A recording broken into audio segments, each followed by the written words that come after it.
welcome to my crazy life. It's Lori, and today I'm going to show you how I painted the gingham buffalo check, how I made those Valentine signs. So I have all the materials. I'm going to do another project with you, but I'm going to go through how to paint the plaid, and you can do it really on any surface. So let me show you the materials I'm going to use, and then I will change the camera view and show you how I painted it. I have two of these snowflakes, which I thought would be fun for winter. Just the chipboards from the Dollar Tree. And these are a little thicker than the hearts. But I have one of these. I use paper plates just for the paint, a paintbrush. I do have a dental tool in case I need to fix things. It's for my Cricut. I have some glitter because I used some glitter. Painter's tape. You're going to need painter's tape. And I would say you probably want to get good painter's tape because you don't want any seeping under. So I have this, which this roll I think is 2 1/4, and I cut the pieces in half. So I used my quilter's board, I used this and a rotary cutter, and I cut the strips long ways in half. You don't have to, you can buy whatever you want, but that's just what I had, so it's what I did. I actually bought the Apple Barrel White. No, you can use chalk paint. I just happen to have this, so I used it. And then I have some of this acrylic in navy blue because I'm going to do blue, shades of blue. I did end up using some Mod Podge and some of the wooden letters from the Dollar Tree that I painted and glittered. And I think that's all my materials. So let me change this camera view and show you where I'm at and what I'm doing.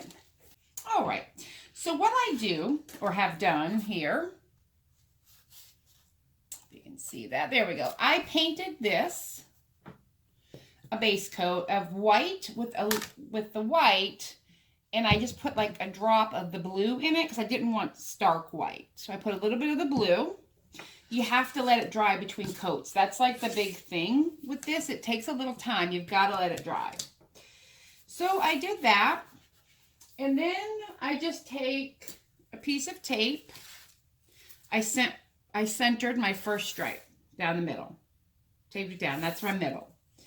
Then you just take a small piece of tape here. It's just a place marker. And you're going to need enough pieces of tape to go both directions because at one point you leave this tape on. But for right this second, I'm just coming down here and I'm lining them up. And this is how you get your spacing. And then you just lift this piece and move it over. Now, what I like to do, all this extra tape hanging off the end, it just gets in my way. So I'll trim it, leave that there, and I may need to cut a couple more pieces of tape, we'll see, once I'm done with this direction. And if I need to do that, that's fine. You do need a fair amount of tape. That's the one thing, but it's tape. It's fine. And you really want to make sure your edges are going to be down. Because if not, you will get under bleeding. You don't want bleeding under. I have been known to take my squeegee tool for my Cricut. And I've used that to push my edges down. But I think my fingers will work fine. And, if you are really, really particular about straight lines, that's fine. I'm not. They're straight enough for me. And then, here, I just need a little piece, and I had I'm using my wall to stick these tapes to. There we go. Now, let me just trim this end off. Because you're going to see things get sticky with all this tape. Now, everybody's down. And then I go back through and I make sure. Because right here, there was some bumps. I don't know if some wood piece got stuck. I'm not really sure. And here it's barely hanging on, but you just want to make sure it's all rubbed down, especially on your edges. And we did that. Oop. Now we're gonna get this one here. Now we're gonna mix up some paint. So I already did, and I like to do the light, add a little more blue, and then make it pretty dark for the last one. But you can do whatever you like. So the last batch had 1 drop of blue paint.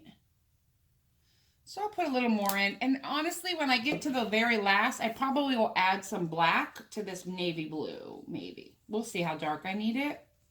The first 2 colors or the middle 2 colors, I suppose, I don't really make that much difference, which is why I'm going to make a fair amount of this white mixture because I want to just add more dark to it. You want to make sure you don't go lighter, you know, with the second.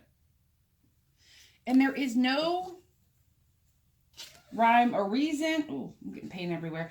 There's no like measuring. You're just mixing colors. What colors do you like? I don't even have to use all shades of blue. I haven't tried using like a plaid with different colors, but we could try that. I just don't know what would happen when the colors blend, but you know, whatever. Okay, so I have a fair amount of that color mixed up. I'm looking for my little cloth. I keep these little microfiber cloths. I really should put something down, but I'm going rogue today. All right, so you have all of your, those are my letters that I painted. You have all of your paint down or tape, and then I just go through and see, it's just a little darker, which is what I wanted. But do I want it a little darker than that? Maybe. But the next 2 colors will be darker. So I'm just painting. That's it. For this coat, you want to, you know, get it on there and let it dry completely before you start peeling and trying to retape, because you're going to be taping in 2 different directions. So you're going to want to let this coat dry really well before you go to the next coat of paint. All right, so I'm going to finish painting this direction. I'm going to let it dry, and then I'm going to peel up the paint, and we're going to reattach it going the different direction. But I'll bring you along for that. This is dry. I've mixed up some more paint. I added more blue, which I may add just a touch more blue to this. I kind of want it darker, but then the last coat is going to be the dark blue with probably a little touch of black in it, but we'll see. All right, so what we're going to do is pull these off. I'm sticking them to my desk, because they're going to get turned the other way. And while I was gone, I got some parchment paper, because you need that.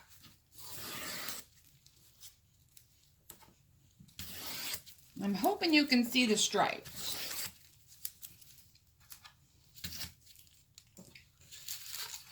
Which, by the way, you could just leave it like that, and that would be pretty awesome as well.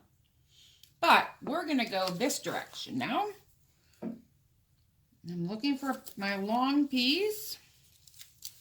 The one bad thing about the painter's tape is it kind of curls up on itself. Oops, but that's okay. And I kind of want to make sure, oops, that I'm doing a 90-degree angle as best I can. You can measure if you want. I'm just not going to do that. There we go.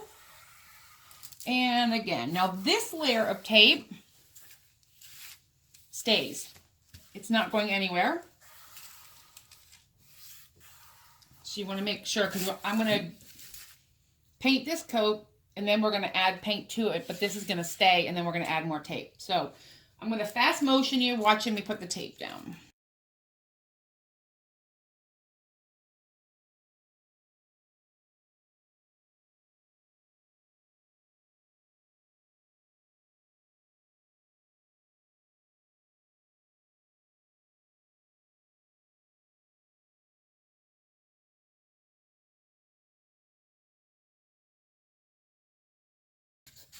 Okay. Now, just going to take this dark one and go this direction.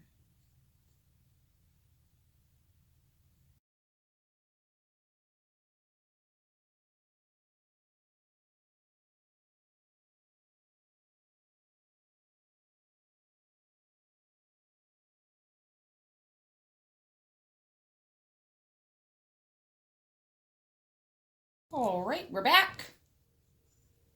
Coffee. Because I was waiting for everything to dry and I decided I need coffee. So I went downstairs and made some. Okay, so you're not going to be able to see this, but maybe. I'm going to show you. The lines, the vertical lines here, I'm going to lay the tape right over where they were originally. And you just kind of want to be careful and lay them down right in the groove. Okay, so if they're off a little bit, you know, so be it. But this is DIY. I'm not selling this. I'm doing it because I enjoy crafting. And I enjoy having the things that I craft in my home. If that makes sense. The only trouble I get is when I have some shadowing. But it'll be okay. So again, I'll stop talking, which is hard for me. And then I'll fast forward so you can see what I'm doing.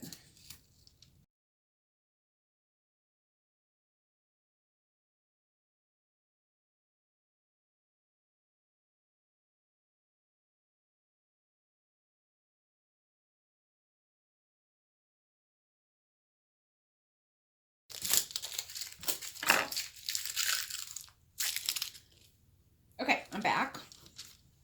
Okay, I never left, but I'm here. One of my tapes was a little thin, and so I don't know if I cut it thin or what happened. So be it. I had an extra cut. I always cut a couple extra pieces. And then again, we're going to go in here. So I can tell you right now, this one was off center. And I want it as best I can. If I notice it, I'm going to try to fix it. Because you will know, oops, you will see it at the end. So you try to center them as best you can. And then make sure you're all down.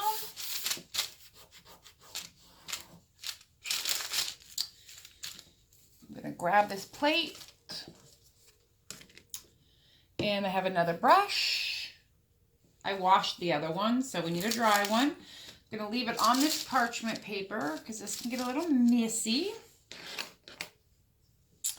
And I'm working 2 projects at once here because they both require dry time. So I'm like, well, we're going to get some videos out on this holiday weekend.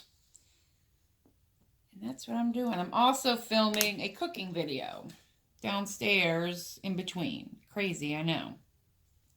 All right, so I just put straight blue, navy. I didn't do anything to it. And now we're just going to go through. And this one I may choose to do 2 coats if I don't feel like it's going to seal or cover the lighter layers under it. Then I can always just put a second coat on. So I've got plenty of blue paint. And this is the time to do it. You don't want to come back in later and realize that you really needed 2 coats. I can see the lighter coat through the end, so I've decided right now that I'm going to put a second coat on. But all I'm doing is painting, and the tape is doing all the work for us. You know what I mean? Like, it's laying out the grid. All we're doing is preschool painting. And I'm good at preschool painting. Real adult painting, not so much. Well, I mean, I guess I could paint my house if I have to, which I will be. That's going to be a series coming up. But for right now, we're just going to do 1 coat, and then I'll come back in I've got some drying up of this paint. I'm going to have to go through it and get rid of some of this old paint. Or use it up. Yeah, see, I can see it's not quite opaque enough for me. So I will set this off to the side. I will let this dry. I think you can see, if I bring it up close, kind of the smeary. So the navy blue definitely needs another coat. I'll let this dry. I will put on another coat. And then I will rip it off and we'll have the final reveal. Yes. It is dry. I did put 2 coats of the blue on. So now we're going to do the big reveal. And then I have some letters to hot glue on here that say, "Let it snow." Okay, so we're going to pull off all this tape in all the different directions. Oh, maybe it's not all the way dry. Well, that was on the tape, not the wood is dry. This reminds me of Bath and Body Works. They're plaid.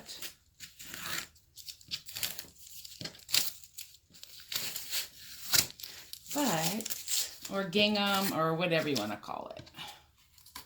See, here we had a little bleed through, so I can get some white paint, touch that up, if I so choose. We'll see. What is happening here? Now, some of the tape, it looks like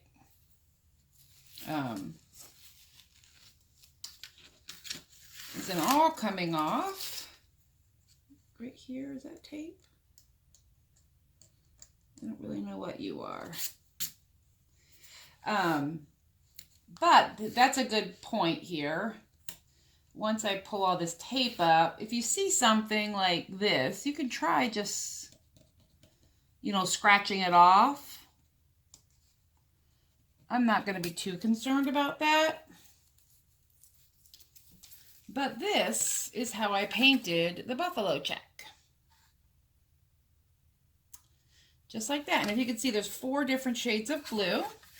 And then I have these letters that these were the Dollar Tree letters that I bought. And how do you spell snow? Yeah. I painted them black and I glittered them up. Just because I thought it would be fun. You know, snow, sparkle. So then you just kind of lay them out where you want them. Which I think I want them like here. And I'll glue them down. And that is my sign. Once I hang it up, I will show you what it looks like. Right here is my "Let It Snow" sign. I could touch up a little bit. I probably will. I got some smudging, but I don't care. I think it's totally cute. It's hanging on the door to my garage, and it's a perfect winter sign. And that, my friends, is how I paint buffalo